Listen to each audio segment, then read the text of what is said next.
ഈ ലോകകപ്പിലെ കറുത്ത കുതിരകളാകുമെന്ന് പ്രവചിച്ചിരുന്ന ടീമുകളിൽ ഒന്നായിരുന്നു തുർക്കി. തുർക്കിയുടെ അവസ്ഥ ഇപ്പോൾ കാറ്റഴിച്ചു വിട്ട ബലൂണ്ട പോലെയാണ്. ഊതി വീർപ്പിച്ച് വന്ന തുർക്കി ഇപ്പോൾ കാറ്റഴിച്ചു വിട്ട ബലൂൺ പോലെ താഴെ കിടക്കുന്നു. പുറത്തായി വേൾഡ് കപ്പിൽ നിന്ന്. പരഗോയോട് 1-0 തോറ്റതോടുകൂടി അവരുടെ കാര്യം തീരുമാനമായി. പ്രതീക്ഷകളോട് വന്നു എന്ന് പറയാൻ കാരണം എന്ന് വെച്ച് കഴിഞ്ഞാൽ അവരുടെ ടീമിൽ ഇന്റർ മിലാന് വേണ്ടി കളിക്കുന്ന താരങ്ങളുണ്ട്. പിന്നെ ആർദ്ര ഗുളർ റയൽ മാഡ്രിഡിന് വേണ്ടി കളിക്കുന്നതാണ്. അങ്ങനെ ഒരു പിടി മികച്ച താരങ്ങൾ, ഡെമിറൽ തുടങ്ങിയിട്ടുള്ള മികച്ച താരങ്ങൾ അവരുടെ ലൈനപ്പിൽ ഉണ്ടായിരുന്നു. പക്ഷേ അവർക്കത് പേപ്പറിൽ മാത്രം തെളിയിക്കാൻ മാത്രമേ സാധിച്ചുള്ളൂ, കളത്തിൽ തെളിയിക്കാൻ സാധിച്ചില്ല.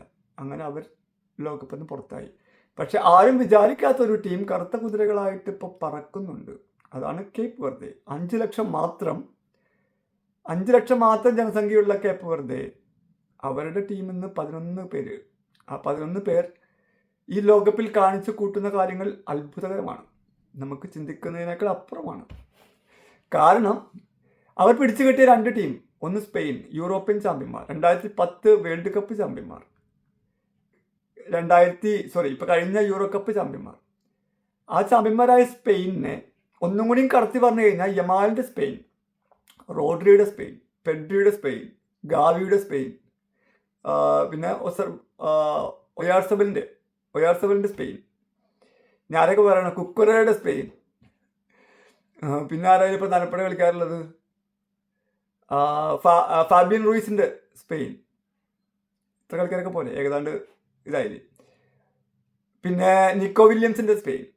എന്നൊക്കെ പറഞ്ഞു കഴിഞ്ഞാൽ പെട്ടെന്ന് മനസ്സിലാവാൻ സാധ്യതയുണ്ട്. ഫെറാൻ ടോറസിന്റെ സ്പെയിൻ. അപ്പോൾ ഈ സ്പെയിനെയാണ് അവർ 0-0 സമനിലയിൽ പൂട്ടിക്കെട്ടിയത്. ആദ്യ കളിയിൽ ഞെട്ടിച്ചു കളഞ്ഞു. 40 വയസ്സുകാരനായ വസീഞ്ഞ എന്നുള്ള ഗോൾ കീപ്പറുടെ ഒറ്റ കരുത്ത്, അദ്ദേഹത്തെ കരുത്ത് മാത്രമല്ല, ഡിഫൻസ് നല്ലോണം കളിച്ചിട്ടുണ്ട്, ഹോൾ ടീം നല്ലോണം കളിച്ചിട്ടുണ്ട്. അദ്ദേഹമായിരുന്നു മാൻ ഓഫ് ദ മാച്ചിന് മാത്രം വസീഞ്ഞ. കഴിഞ്ഞ ദിവസം ഉറുഗ്വായെ 2-2 പിന്നെ കെട്ടിച്ചു. അതും ഫസ്റ്റ് ഗോൾ അടിക്കുന്ന ആരാ? Cape Verde. ഞാൻ ഒരിക്കലും വിചാരിച്ചിട്ടില്ല കേപ്പ് വെർദെ ഫസ്റ്റ് ഗോൾ അടിക്കുന്നു. പക്ഷേ ഫസ്റ്റ് ഗോൾ അടിച്ചത് കേപ്പ് വെർദെയാണ്. അപ്പം തങ്ങൾക്ക് ഇതൊക്കെ കേപ്പബിൾ ആണെന്ന് കേപ്പ് വെർദെ തെളിയിച്ചുകൊണ്ടിരിക്കുകയാണ്. ഒരു ഗോൾ അടിക്കുന്നു, പിന്നെ ഹാഫ് ടൈം തീർന്നേക്കാൻ മുമ്പ് 2 ഗോൾ ഉറുഗ്വായ അടിക്കുന്നു. അപ്പം ഞാൻ വിചാരിച്ചു വരാൻ തീരുമാനമായി എന്ന്. ഹാഫ് ടൈമിന് ശേഷം ചിലപ്പോൾ 1-2 ഗോൾ ഉറുഗ്വായ അടിച്ചിട്ട് അത് കളി തീർക്കുന്ന വിചാരിച്ചു. പക്ഷേ ഹാഫ് ടൈമിൽ ഉണ്ടായത് വേറെയാണ്. അവസാനം 30 മിനിറ്റിലൊക്കെ ത്രസിപ്പിക്കുന്ന നീക്കങ്ങളാണ് അങ്ങോട്ടും ഇങ്ങോട്ടും ഉണ്ടായത്. പക്ഷേ അവർ ഗോൾ അടിച്ചു. കേപ്പ് വെർദെ ഒരു ഗോൾ കൂടി അടിച്ചിട്ട് ആ ഗോള് നല്ല രസമായിരുന്നു കേട്ടോ.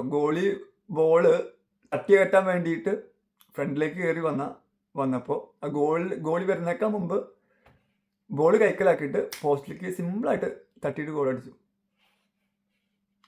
അവർ ചിലർക്കാരല്ല കേപ്പ് വെർദെ. അങ്ങനെ വിലപ്പെട്ട 1 പോയിന്റ് കൂടി നേടി. ഗ്രൂപ്പിൽ 2 പോയിന്റായി. 1-ാം സ്ഥാനത്ത് സ്പെയിനാണ് 4 പോയിന്റായിട്ട്. 2-ാം സ്ഥാനത്ത് ഉറുഗ്വായ് 2 പോയിന്റ്. 3-ാം സ്ഥാനത്ത് കേപ്പ് വെർദെ 2 പോയിന്റ്. 4-ാം സ്ഥാനത്ത് Saudi Arabia 4 point. Saudi Arabia 1 point. Group H interesting ആയിട്ട് വന്നുകൊണ്ടിരിക്കുകയാണ്. കേപ്പ് വെർദെയുടെ ഭാഗത്ത് നിന്ന് ഇങ്ങനെ ഉണ്ടാവുന്ന ആരും പ്രതീക്ഷിച്ചിട്ടില്ല. കറുത്ത കുതിരകൾ സത്യം പറഞ്ഞു കഴിഞ്ഞാൽ കറുത്ത കുതിരകൾ എന്ന് പറയാൻ വിളിക്ക് യോഗ്യരായിട്ടുള്ള ഒരു ടീം കേപ്പ് വെർദെയാണ്. അവരുടെ ഭാഗത്ത് നിന്ന് ഇങ്ങനെ പ്രതീക്ഷിച്ചിട്ടില്ല. പിന്നെ ഇവരുടെ കേപ്പ് വെർദെയുടെ കളിക്ക് മുമ്പ് നടന്ന കളിയിൽ സ്പെയിൻ 4-0 സൗദി അറേബ്യയെ തറ പറ്റിച്ചിട്ടുണ്ട്. എൻ്റെ ഓർമ്മ ഹാഫ് ടൈമിൽ 3-0 ഉണ്ടായിരുന്നു. അപ്പോൾ യമാല് ഗോളടിച്ചു. ഗോളടിക്കുന്ന ഏറ്റവും പ്രായം കുറഞ്ഞ കളിക്കാരൻ, ലോകകപ്പിൽ ഗോളടിക്കുന്ന ഏറ്റവും പ്രായം കുറഞ്ഞ കളിക്കാരനാണോ എന്നൊക്കെ സംശയമുണ്ട് കേട്ടോ. അപ്പം അങ്ങനെ സ്പെയിൻ ജയിച്ചു. അത് രാജകീയമായിട്ട് തന്നെ സ്പെയിൻ ജയിച്ചു. കുക്കറുകളിലൊക്കെ ഗോൾസ് ഉണ്ടായിരുന്നു. ഇപ്പോൾ ഗ്രൂപ്പ് എച്ച് ആ ലെവലിലാണ് നിൽക്കുന്നത്. അപ്പോൾ ആ വിജയത്തോടു കൂടി സ്പെയിൻ 1-ാം സ്ഥാനത്തേക്ക് കയറി. കാരണം ആദ്യ മത്സരത്തിൽ സ്പെയിനിനെ കേപ്പ് വെർദെ സമനിലയിൽ പൂട്ടിയിട്ടുണ്ടായിരുന്നല്ലോ. പിന്നെ സൗദി അറേബ്യ ആദ്യ കളിയിൽ സൗദി അറേബ്യയും നമ്മുടെ ഉറുഗ്വായും ഏറ്റുമുട്ടിയപ്പോൾ സമനിലയായിരുന്നു. അങ്ങനെ 1 പോയിന്റ് സൗദി അറേബ്യക്ക് ഉണ്ട്. ഇനി കേപ്പ് വെർദെ നേരിടാനുള്ളത് സൗദി അറേബ്യയാണ്.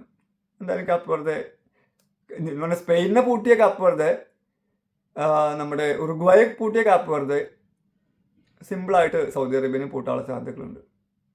അങ്ങനെ പൂട്ടുകയാണെങ്കിൽ, ജയിക്കുകയാണെങ്കിൽ 2, 3, 5 പോയിന്റ് കിട്ടും കേപ്പ് വെർദെക്ക്.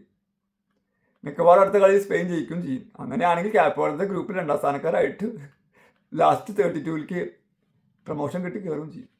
അപ്പം അങ്ങനെ ഒരു ബ്ലാക്ക് ഹോഴ്സസ്, കറുത്ത കുതിരകളായിട്ട് കാപ്പ് വെറുതെ മാറിക്കൊണ്ടിരിക്കുന്നു. എതിർ ടീമുകൾക്കൊക്കെ ഒരു വെല്ലുവിളിയാണ്.